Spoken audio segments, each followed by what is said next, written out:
Radio DEM presenta Economía de las Ideas por Rodrigo Soto. Bueno, aquí estamos en un programa más de Economía de las Ideas, Radio DEM 90.5. Y como siempre y como es costumbre, pues agradecemos a todo el equipo directivo y operativo para la realización de este programa, especialmente a mi amigo Sergio. Bueno, para el tema de hoy me gustaría hablar en relación a un gran divulgador científico, sobre todo la parte física, pero que siempre explora otras áreas del conocimiento, y me refiero al profesor Michio Kaku. Bueno, el profesor Michio Kaku recientemente dio una charla en la denominada Floating University y nos dice, bueno, trabajando en la Universidad de Chicago, nos explica algo en relación a la física, que su especialidad para él es la teoría de cuerdas. Pero bueno, veamos qué nos tiene que decir el doctor. Dice que mucha gente le pregunta, ¿qué ha hecho últimamente por mí la física? Por ejemplo, que van a tener una mejor recepción de televisión, una mejor recepción de internet, constantemente le están preguntando. Y él responde que sí, que dice que la física está en las bases de la materia y de la energía. Y los físicos, pues dice, ayudaron a inventar el láser, el internet, la primera computadora, a construir el lenguaje de la internet, también del World Wide Web. También ayudaron a inventar la televisión, por ejemplo, el radio, el radar, los microondas, también los escáneres de MRI, el PET o los rayos X. En otras palabras, él nos dice, todo lo que puedes ver en tu sala, también todo lo que puedes ver en un hospital moderno, en un punto u otro, puede ser rastreado hacia atrás en un físico. Y bueno, él dice que se interesó en la física desde muy pequeño, porque cuando tenía 8 años, un gran físico acababa de morir.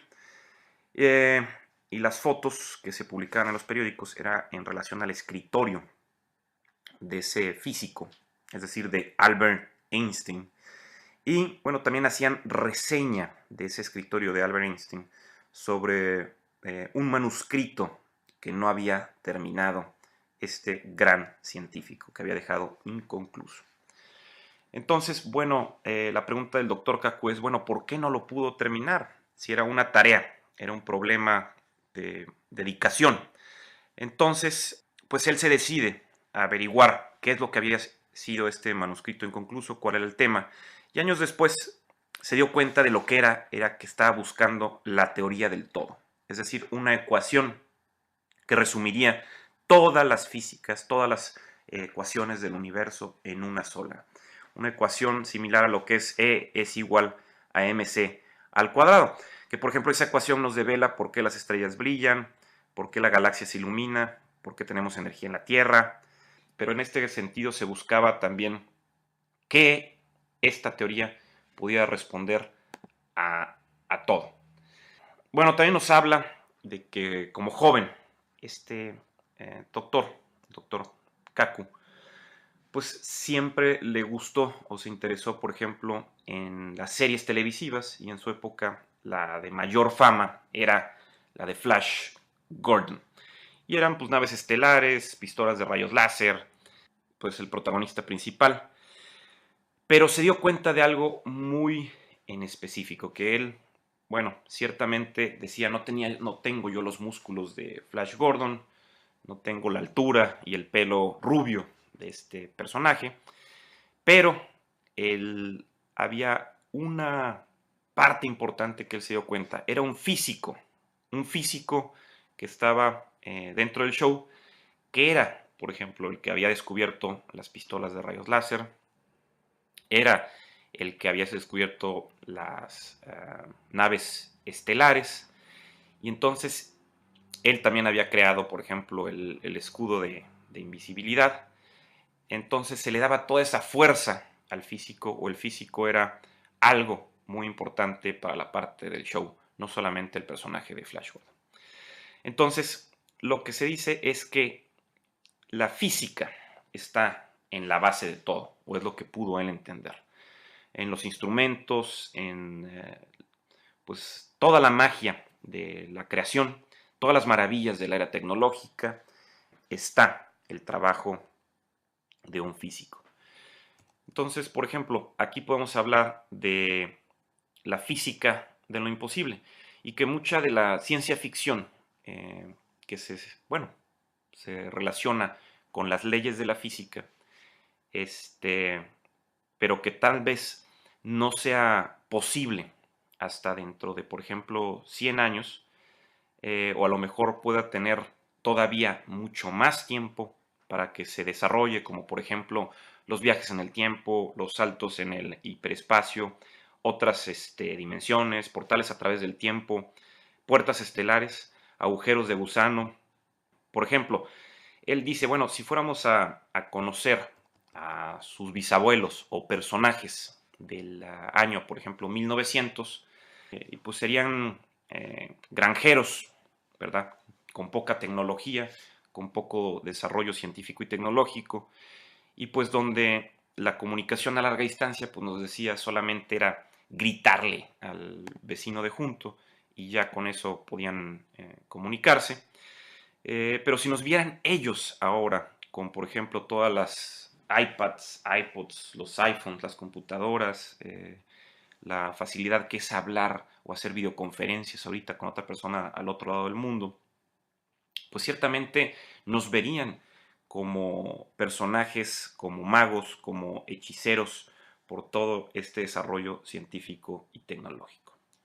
Pero ¿qué pasaría si ahora viajáramos, por ejemplo, al año 2100 y pudiéramos ver nosotros a nuestros, a lo mejor, nietos o bisnietos o personajes del futuro? Pues tal vez los veríamos como dioses de la mitología griega. Por ejemplo, se habla que Zeus podía controlar objetos a su alrededor con su pensamiento, como lo hemos pensado, mover cosas con el pensamiento. Por ejemplo, podía materializar objetos con solo pensarlo. Y bueno, por ejemplo, Venus tenía un cuerpo perfecto, un cuerpo sin tiempo. Y nosotros en este sentido estamos tratando de desentrañar o desenmarañar la genética molecular de este proceso también de envejecimiento. Apolo, por ejemplo, tenía un carruaje que podía surcar los cielos, ¿verdad? Y nosotros, pues tal vez en un futuro estaríamos teniendo a lo mejor un coche volador, de lo que siempre también hemos soñado. Entonces, de cierta manera, pues tendríamos el poder de lo que tienen aquí los dioses. Por ejemplo, él nos habla, el doctor Kaku, en relación a Arthur C. Clarke, y nos dice que Arthur C. Clarke decía, cualquier tecnología lo suficientemente avanzada es casi indistinguible de la divinidad. Bueno, entonces lo que hay que hacer es analizar lo que sucede con la historia de la física, como lo dice el profesor Kaku. La historia de la física es la historia de la civilización moderna, de la civilización en la actualidad. Por ejemplo, antes de Isaac Newton, antes de Galileo, estábamos envueltos en los misterios más de la superstición que de la ciencia y de la tecnología. La gente creía todo tipo de espíritus y demonios y que eso gobernaba nuestro planeta, nuestro universo. Por qué las cosas interactuaban con otras, era un misterio, por qué se movía el planeta, por qué había sol, por qué había luna. Entonces la gente, por ejemplo, en la Edad Media, bueno, podríamos hablar de que leían los textos de Aristóteles y él decía, ¿por qué los objetos se mueven hacia la Tierra? Y es porque él decía, los objetos anhelan estar unidos con la Tierra. Y entonces, ¿por qué los objetos se desaceleran cuando los pones en movimiento?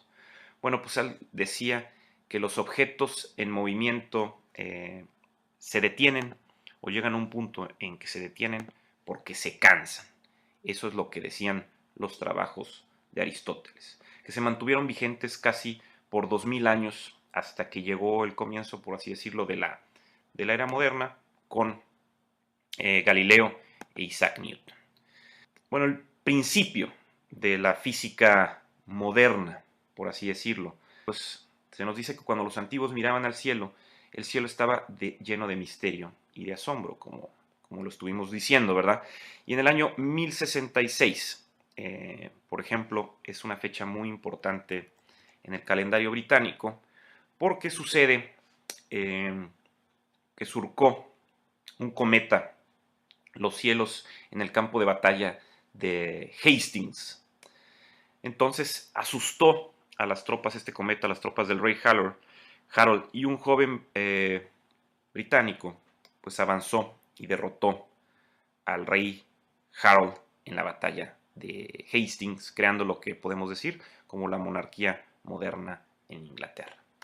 Pero la pregunta es, ¿de dónde vino ese cometa?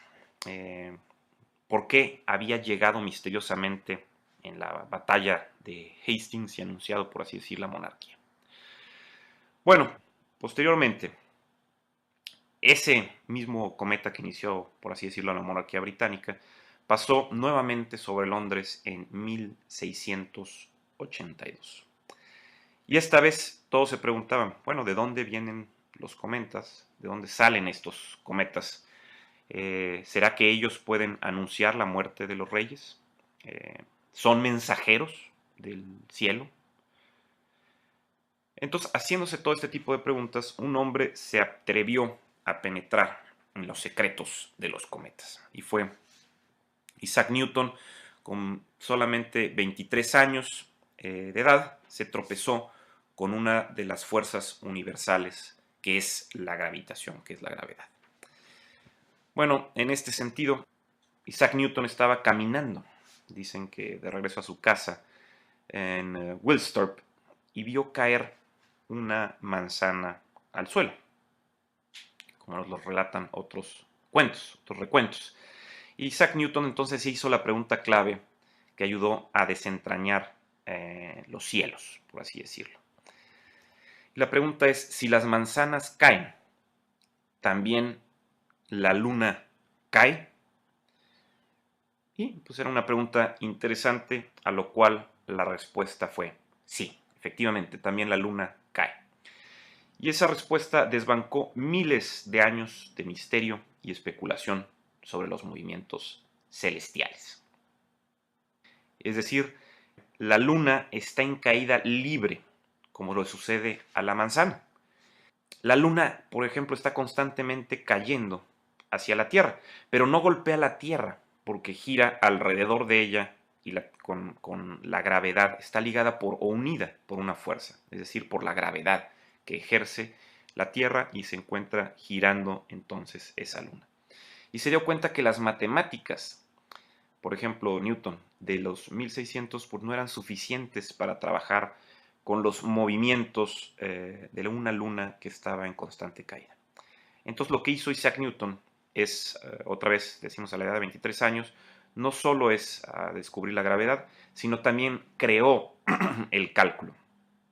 Es decir, el cálculo creó para analizar todo lo que estaba sucediendo con esta gravitación o con esta caída de la luna.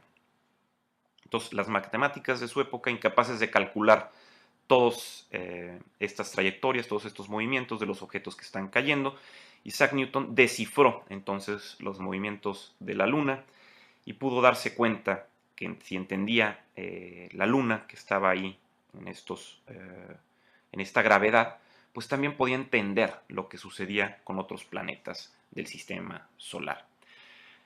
Entonces, bueno, Isaac Newton inventó también un telescopio y fue el telescopio reflector y estaba siguiendo entonces los movimientos de este cometa. Incluso un buen día, un hombre adinerado inglés con el nombre de Edmund Halley se le acercó, hizo un viaje a Cambridge, Edmund Halley, y se fue a entrevistar con el ilustre Sir Isaac Newton. Y bueno, ¿qué sucede con esta charla? Y Halley se supone que le pregunta a Newton, ¿qué te parece entonces este cometa? Nadie entiende los cometas, son un misterio. Y yo he estado fascinado, o nos ha fascinado a personas por siglos, por milenios. Dice, ¿qué es lo que piensas tú, Newton, acerca de este cometa? Y bueno, el doctor Kaku nos dice que, parafraseando a Isaac Newton, probablemente dijo algo como lo siguiente. Bueno, esto es sencillo. Este cometa está en movimiento en una elipse perfecta y se está moviendo bajo un campo de fuerza de cuadrado con relación a la Tierra. Es decir, lo que se comenta entonces que estaban tratando de explicar lo que sucedió con este cometa, y Halley lo que decía era, bueno, intentemos con mi fortuna publicar entonces un escrito donde se pueda responder lo que estaba sucediendo con este cometa, lo que estaba sucediendo con otros cuerpos celestes, con otros planetas, que había maravillado por siglos y por milenios a las personas con el paso, por ejemplo, de este cometa. Entonces, bueno, volviendo a la explicación de Newton, que dijo, este cometa se está moviendo en una elipse perfecta, se está moviendo bajo un campo de fuerza de cuadrado inverso. Eso es lo que probablemente respondió Newton entonces a Halley. Y dice, bueno, yo lo he estado siguiendo todos los días con mi telescopio reflector y el camino de ese cometa en particular, y está de acuerdo a mis matemáticas, es decir, mis matemáticas lo describen perfectamente.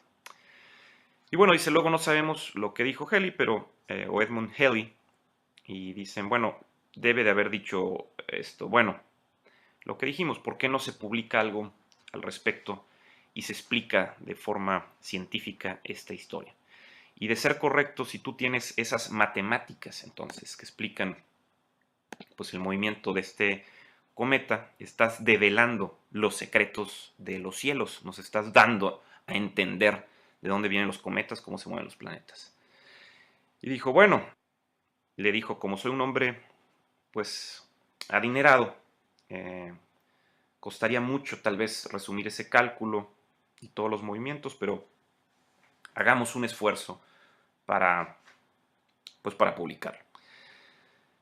Entonces, en este sentido, lo que sucedió con la oferta para que se publicara entonces los trabajos de Newton fue que nace el libro de Principia, es decir, Principia, que nos decía los principios matemáticos que guían a los cielos o que describen los sistemas planetarios. Entonces, este trabajo de la Principia de Newton es uno de los trabajos más importantes jamás escritos por un ser humano en los cientos de miles de años desde que evolucionamos de África, según nos dice el propio profesor Kaku.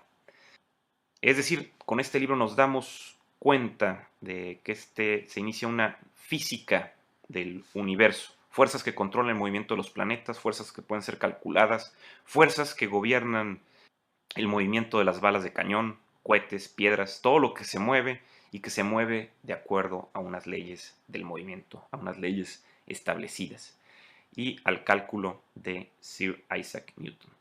De hecho, se dice incluso hoy, cuando lanzamos nuestras sondas espaciales al espacio, no se usan las ecuaciones de Einstein, ¿verdad? Ellas solo aplican cuando te aproximas a la velocidad de la luz o cerca de un hoyo negro. Es decir, lo que se usa son las leyes de Isaac Newton, que son tan precisas que cuando lanzamos una sonda espacial a través de los anillos de Saturno, por así decirlo, por ejemplo, usamos exactamente las mismas ecuaciones que Isaac Newton descifró en los años 1600, para darnos una idea de lo valioso de sus trabajos. Y pues bueno, es por ello que hemos sido capaces de crear y descifrar los secretos del sistema solar, gracias a las leyes del movimiento de Isaac Newton, como lo estamos diciendo y según nos dice el profesor Kaku. Y lo que Newton hizo entonces fue iniciar la habilidad de calcular los movimientos planetarios, cómo se mueven los planetas, cómo se mueven. Y también, bueno, inicia la mecánica. Las máquinas que operan hoy están bien definidas bajo estas leyes y leyes del movimiento de Newton, que son 3 leyes del movimiento de Newton. Y la primera ley nos dice que los objetos en movimiento siempre se quedan en movimiento para siempre, a menos que les afecte una fuerza externa. Uno puede observar eso en una pista, por ejemplo, de hockey, que lanzamos un disco, nos dice el profesor Kaku, y seguirá por siempre a menos que lo afecte una fuerza externa. Es decir, cuando llegue a la red, por ejemplo, de gol, y ahí se detiene. Y es diferente a la ley de movimiento de Aristóteles, nos dice el profesor Kaku, que dice que los objetos en movimiento eventualmente se detienen porque se cansan. Y bueno, la segunda ley del movimiento de Newton es que la fuerza es masa por aceleración. Y esta ecuación hizo posible la revolución industrial, como nos comenta el profesor Kaku. Motores de vapor, locomotoras, fábricas, máquinas, todo eso se dio gracias a la mecánica, a todo esto que nos dice Newton. Iniciada por la segunda ley de movimiento de Newton, que es la fuerza es masa por aceleración. Y bueno, entrando a la tercera ley del movimiento de Newton, es que para cada acción hay una reacción igual y opuesta. Esa es la ley, por ejemplo, de los cohetes, que por eso pueden navegar hacia el espacio exterior. Hay una fuerza y tiene una reacción opuesta con la misma intensidad, ¿verdad? Entonces, la lección aquí es que cuando los científicos desentrañaron la primera fuerza del universo, la gravedad, con lo que nos dice de Newton, inició una revolución también industrial, una revolución que desbancó a reyes y reinas en Europa, según nos dice el profesor Kaku. Desplazó entonces el feudalismo y trayendo a la edad moderna, por así decirlo. Todo porque un caballero de 23 años miró al cielo y se hizo la pregunta, como nos dice el profesor Kaku, ¿y también la luna cae? A lo cual la respuesta fue sí, efectivamente también la luna cae. Y bueno, también nos dice que el profesor Kaku, cuando era niño, constantemente se encontraba viendo el edificio del Empire State y se preguntaba a sí mismo cómo pueden construir un edificio tan grande y no saber que tal vez pueda caerse. Y bueno, él decía, bueno, ¿por qué no se cae? Construyeron un modelo a escala de esto. No pueden hacer un edificio tan grande como el Empire State para probar si se va a caer o no. Es decir, hay un riesgo muy grande. ¿Y cómo sabían de antemano? Nos dice el profesor Kaku que este edificio del Empire State no se caería. Y pues bueno, la respuesta es, dice el profesor Kaku, las leyes de movimiento de Newton están ahí. De hecho, él dice, yo enseño las leyes del movimiento de Newton y ustedes pueden realmente calcular las fuerzas que actúan en cada ladrillo del edificio del Empire State, por increíble que así parezca. Es decir, usando la segunda ley de Newton, la fuerza es masa por aceleración. Y cuando Newton, pues entonces desentrañó la fuerza de la gravedad, esa fue la primera fuerza del universo. Que bueno, hay 4 fuerzas grandes del universo. Y bueno, siguiendo aquí, nos dice, vamos a dar una vista a otra fuerza interesante del universo, que también toca constantemente nuestros días, y es el electromagnetismo. Bueno, desde que los humanos vieron los rayos iluminar el cielo y después de que se atemorizaron, por ejemplo, por el sonido de un trueno, nos dice el profesor Kaku, pues bueno, se han preguntado, ¿acaso los dioses, o se preguntaron, ¿no? ¿Acaso los dioses lanzaban rayos y truenos cuando están enojados con nosotros? Y bueno, los científicos empezaron a notar que los rayos y truenos podían ser replicados en la Tierra. Es decir, que nosotros podemos realmente crear mini rayos usando la electricidad. Pero no fue hasta 1800 que finalmente empezamos a descifrar la segunda gran fuerza que gobierna el universo. Es decir, hablamos del electromagnetismo o la fuerza electromagnética. Por ejemplo, tenemos a Michael Faraday, daba presentaciones navideñas en Londres, fascinando a adultos y niños, y mientras demostraba las increíbles propiedades de la electricidad. Y bueno, algunas personas, por ejemplo, preguntan algo simple. Si estás en un auto o en un avión y te golpea un rayo o te cae un rayo, ¿por qué no te electrocutas? ¿Por qué no mueres? Y bueno, Faraday respondió a esa pregunta. Él creaba una jaula de acero y luego entraba en esa jaula de acero. La electrificaba y él no se electrocutaba para nada.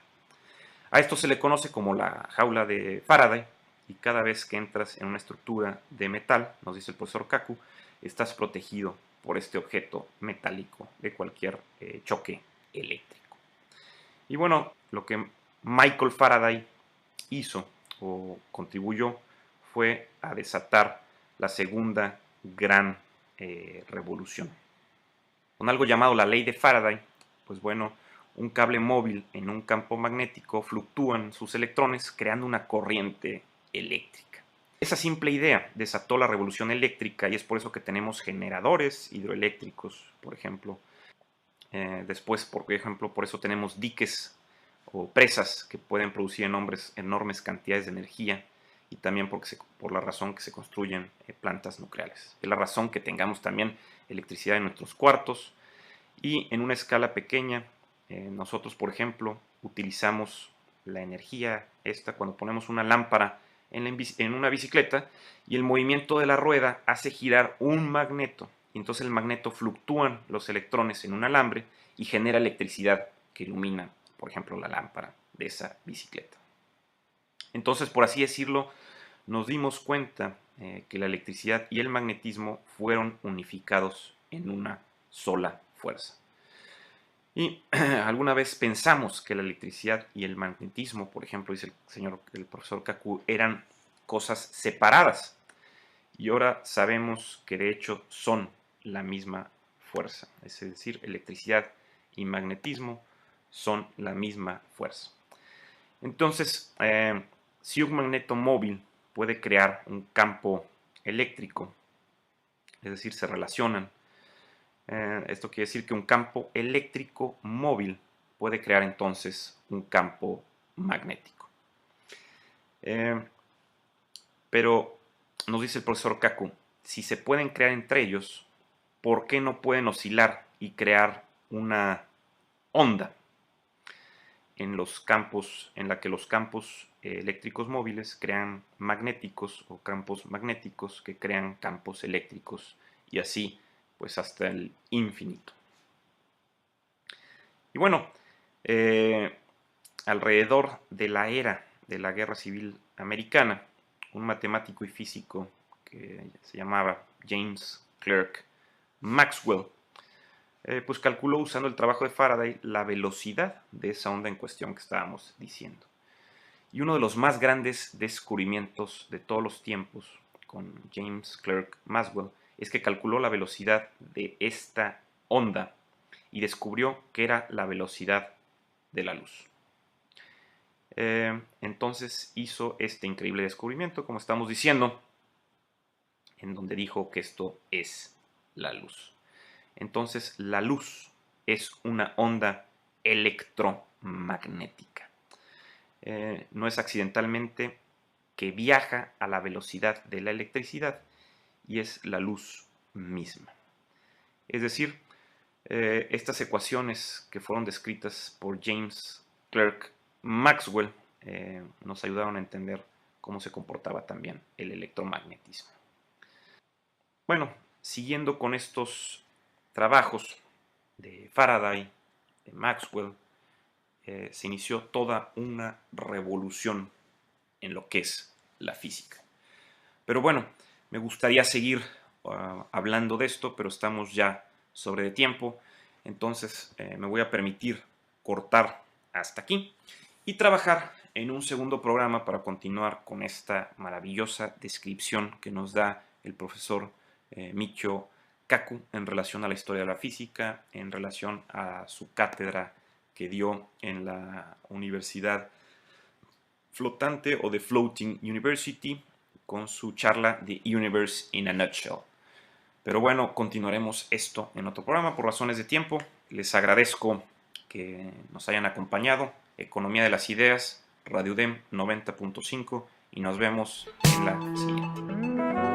Radio UDEM presentó Economía de las Ideas por Rodrigo Soto.